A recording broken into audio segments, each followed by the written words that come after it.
Welcome back, this is AJ here at The Hero Informer. But what is Daredevil without his hope, without his strength, even without his senses and sight? What if instead he was a beaten and battered old man, struggling with the colossal change of war and destruction of New York and superheroes as we know it? Well, that's exactly what we see here. And believe me when I tell you, it does some really interesting stuff. Because we see Matt Murdock himself, but significantly more older than he usually is. Being in his early 60s, yeah, a lot of time has passed and a lot of things has happened. Here though, we see him at a graveyard, going on to talk and vent to a very specific headstone, someone, as we will later find out in his life, who is very important to him. Him going on to recap his last couple of days and what's going on, saying how he recently met Jessica Jones. Of course, he doesn't know how she looks these days because at this point, Daredevil has lost his powers decades ago. Instead, now he is more or less just an ordinary blind old man. Jessica Jones even going on to tell Matt that she would have reached out and came to see him sooner, but she didn't even realize that he survived the war, as we only really get bits and pieces about what happened to New York and the world at large. Something devastating has happened, leaving not only the heroes but Marvel's Earth in shambles. Matt Murdock even going on to further say, "I didn't fight in the war. By then I was already inactive. No powers, just an ordinary Joe. An average blind Joe. But then again, you never had any powers, and yet that never stopped you from throwing a punch. If you were still here, still alive, you would have been out there, alright, swinging away." And who is his gravestone and who is he talking to? Well, as we find out, it is none other than the headstone of Wilson Fisk himself, which just this revelation opens a bunch of different questions, as because Wilson Fisk is arguably one of Daredevil's worst enemies and arch enemy at that, meaning whatever happened in the past, for him not only reconcile with Wilson Fisk and get on good terms, but even consider him a close friend, yeah, it had to have been something major. Though as Matt goes on to leave, we really get a glimpse on just how dystopian and apocalyptic this now Marvel world now looks. Everything seems to be in chaos,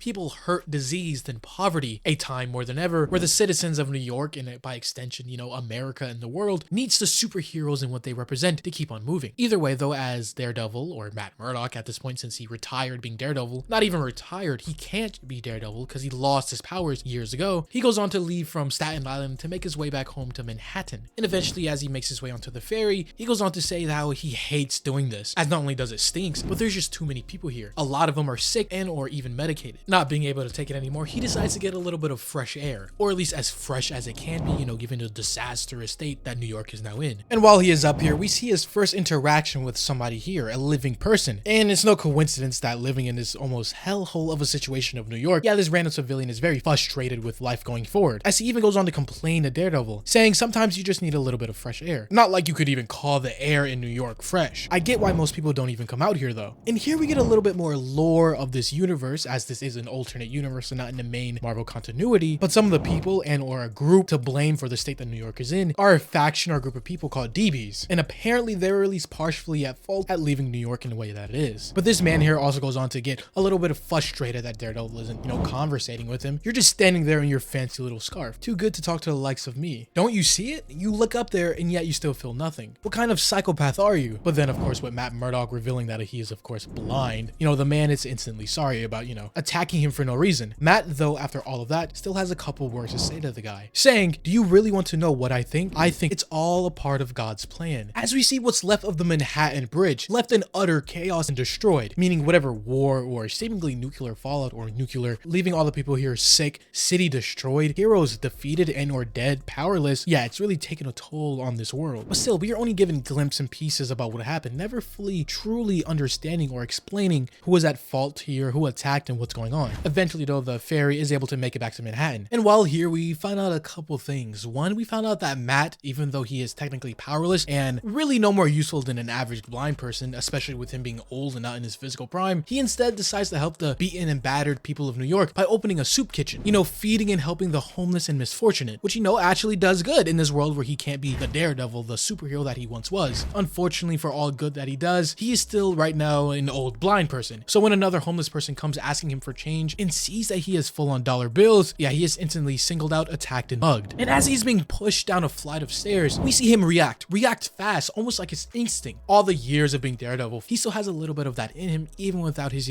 actual superpowers and radar sense, as he quickly thinks, going on to say, move, touch, feel. You know how to do this, narrowly escaping him falling on his back and breaking his neck on the stairs. But he still crashes down either way. As I mentioned before, yeah, he is not in his prime, he's still an old man. And the worst part about this is, the homeless man wasn't alone. And now it's a 2-on-1, cornering Matt Murdock, trying to take everything he has. And something really interesting happens that, speaks to Matt Murdock's character, as even he knows this is very desperate times, which leads to desperate measures. powers. You know, it's not right to mug and beat an old guy up, especially a blind old man who can't defend himself. But in the state that we see New York in now, yeah, there isn't a lot a good upright citizen can do to get ahead without, you know, resorting to doing crime like this. Even still, Matt goes on to say, I've only got about 30 bucks. It's enough to maybe buy you guys lunch. I won't hold it against you because I know it's tough out there, or you can just come to the soup kitchen I run. Free hot meals, even a few beds, and no strings attached. The men here even go on to think about it for a second before still snatching his money and running off. But as they do run, Matt realizes that they took his cane, something that now that he is actually blind, he needs more than ever. And seeing this, the guy actually throws it back. Because yeah, even though they're resorting to this very desperate measure, they aren't just straight up malicious at heart. You know how evil and down bad you have to be to not only rob an old man, but take a blind man's cane from him and you gain essentially nothing from it. The words, after shaking off that little bit of a defeat, Matt goes back to the soup kitchen that he just mentioned, going there to help out, serve food, talk to people, boost the morale of these citizens of New York. In the middle of working though, Matt goes outside to take out the trash, and this is the pivotal switch. This is where everything changes, and Matt changes his life going forward forever, as suddenly he hears it. Here's a bunch of people running off the subway, yelling that they have a bomb before everything just explodes. Of course, Murdock being caught in a blast radius, he is instantly set back. And this doesn't just seem to be any type of normal bomb or explosion, but one giving off a very specific green mist. A green mist that has the same type of properties that will do something very specific to Matt Murdock. As when we move over, we see it finally happening. Him coughing up from all the pain and, you know, the actual force of the explosion. But then just as fast as it happened, suddenly he starts to hear everything. Others screaming in pain, even babies screaming and dogs barking.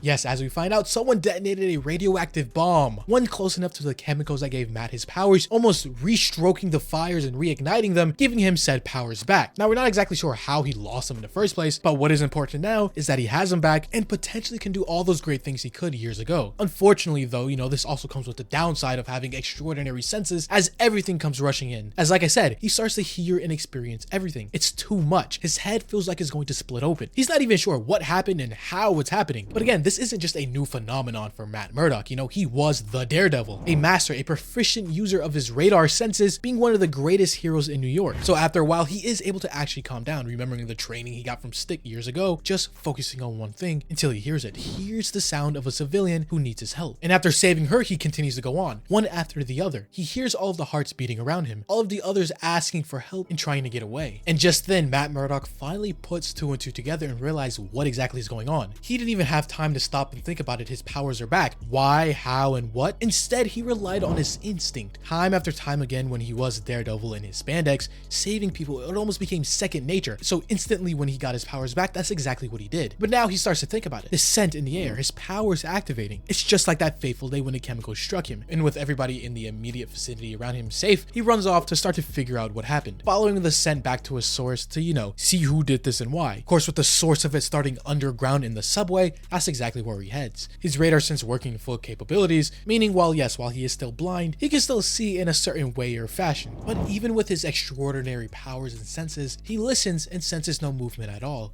People are all dead around him. But he can't just give up now. He decides to chart through all the chaos and destruction until he finally hears something else. Another sound. Him even questioning to himself, what is this? I've been hearing it since the very start. A heartbeat steady as a bass drum. Until after a little more digging, he finally sees it. Even going on to say, wait, I know that sound. As we find out, it is Captain America, who is not only still alive in this universe, but still every bit as heroic as he was before. As we see him in a horrible state, impaled from the explosion and, you know, looking very hurt, bleeding out, looking like he is on death's door. But he's doing this, holding up this entire structure, all to seemingly save one person, a little girl who we will soon find out is very important. But even if she wasn't, this is such a very Captain America thing to do. He's always going to put his life on the line if it means saving an innocent civilian to see another day. But you know, Captain America being the almost symbol and perfect status or role model that any hero would want to follow, it is just something that's very in line with him. Even, you know, with this apocalyptic future everybody is in. As these two former iconic and great heroes finally cross paths for the first time in this story, we see Matt go on to try to explain the situation to Captain America, saying that not only his powers are back, but everything that happened here, you know, the explosion, the radiation, must have been from whatever this DB's group from before, like I mentioned, and what they have done. But Captain America Steve Rogers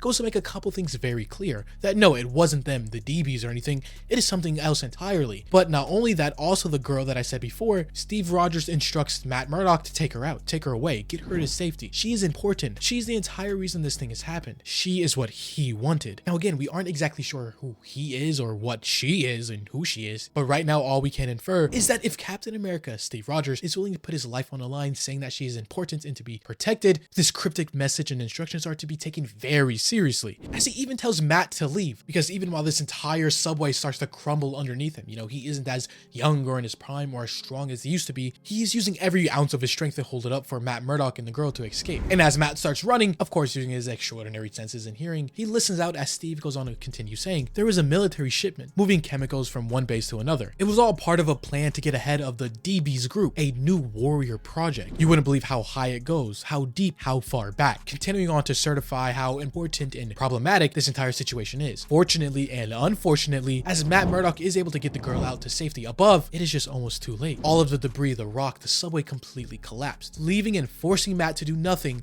as he hears Steve's heartbeat slowly stop and completely flatlines, seemingly ending and killing Captain America, which is just another reason why I love these alternate universes. You can really just craft any type of story and not having to be held back by canon or anything that has come before. Because in this moment, if Captain America really died, most likely it's going to be permanent and serve as a thrusting on point for Matt Murdock in his story going forward. Though we do see some of the villains, this DB's group as we come to know them, we see them almost celebrate at their chaos and destruction. One of them even grabbing Captain America's shield as a prize, a trophy for this entire catastrophe that they have caused. Which of course, Matt Murdock seeing this just fills him with great rage as he picks up a rock and just chucks it at one of the guys, hitting him square in the head. And so, you know, seeing this, what's one more death or body after they have caused this giant explosion as they decide to open fire. And here is something that, you know, even confuses me a little bit. As you may know, Daredevil's abilities aren't usually anything physical. Well, I mean, technically his radar senses and enhanced senses are physical attributes. Like he can hear farther, smell more intensely, you know, has his complete 360 radar sense, but at the same time, his strength, durability, speed shouldn't be elevated to superhuman tier from his exposure to the radiation. Yet here, he's still able to swiftly dodge bullets, you know, the things that can move faster than sound itself, supersonic, like they were nothing, which also makes it kind of funny and looks weird that he is supposed to be this old man, still moving with the grace and agile of a young ninja. But you know, this group here, the DBs, are able to speed off and get away, yet not before this older Matt Murdock still jumping from roof to rooftop. And because of this, you know, this group here, the DBs, we just see how deplorable and evil they really are. As the driver of this vehicle goes on to say, oh, this guy wants to play a hero? Let's give him some people to save, as he directly runs into a crowd of people mowing them down. Matt Murdock running on the rooftops going on to say,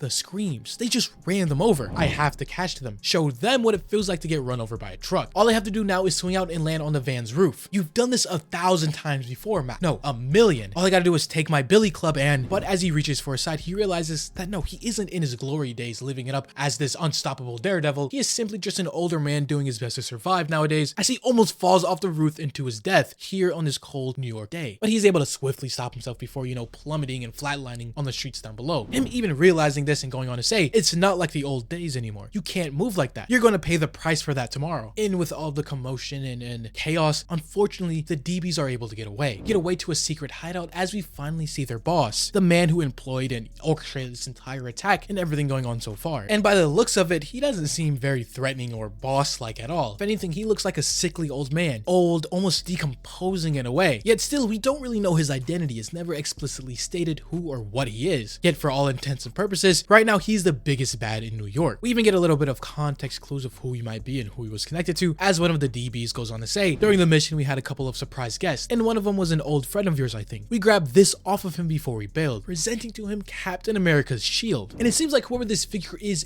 very excited by the fact that not only Captain America, but other heroes are out there. But not only that, the same guy goes on to say, there was also another person, a guy jumping around like crazy, older, had red hair, and dressed almost like a priest. And on the boss's face, we can see this description almost lighting a light bulb inside of his head, as he goes on to say, well, that is very interesting. This revelation here means a lot, almost like it is a gift. In fact, I'd say everything is right on target, which means whoever this is was either a former villain or maybe even a former hero, very familiar with Daredevil, Captain America, and maybe even others. And his very specific choice of words here, right on target, leads me to believe that this is perhaps Bullseye in whatever older form he is in now and whatever has happened to him in this history. But at the same time, it can really be anybody's guess on who this is. Heck, this can even be Kingpin, who faked his death and is still ruling New York from the shadows. Back over with Matt Murdock himself though, we see him finally start to think with his abilities back, his powers in a new mission. We see him finally consider it, finally pulling out the retired tights from all those years ago. Because now he isn't just fighting for himself, but now he has a bigger purpose. A purpose that cost Captain America his own life. Speaking of Captain America though, we see this this boss using this now trophy, the shield, the vibranium symbol of freedom and peace, using it as a taunting object, asking does he remember this shield? Of course you do. You worshipped the guy. He was everything you weren't, and I bet it burns you now that I've got it. And who is he talking to? None other than a very disfigured and disoriented Punisher, Frank Castle, who, you know, is in the worst condition we have seen through everybody so far, completely mutilated and cut up, barely surviving at this point. Literally nothing more than a body on the wall being kept alive by machinery. This mysterious boss guy going on to say, maybe you thought Captain America would get you down one day, off that wall. Well, that's not happening because he's dead. Captain America has been KIA, killed in action. But my guys here, they tell me there's another fella out there. Skinny, old, ginger, jumping and flipping around trying to save people. Of course, referring to Matt Murdock and potentially Daredevil being back on the scene. As this guy continues to torture and taunt Frank Castle, going on to say, you miss the old days, don't you, Castle? Because I sure do. And it seems like he's going to get exactly what he wished for. Whoever this boss, this villain, is about to cross paths with a very vengeful Daredevil set on one specific mission, tearing him and everything he stands for down, as we see him finally suit up. After decades of retirement, years after being sidelined in this war that we know nothing about so far, it is very mysterious, Daredevil has finally made his return, swinging through the city of New York, getting ready to unleash hell on whoever would hurt the innocent and continue to do wrong. But just as interesting and thought-provoking this entire story has been so far, this issue and video comes to a close. If you have enjoyed, leave a like, or subscribe if you're new and want to see more content just like this. As always, this was AJ here at The Hero Informer, and thank you for watching.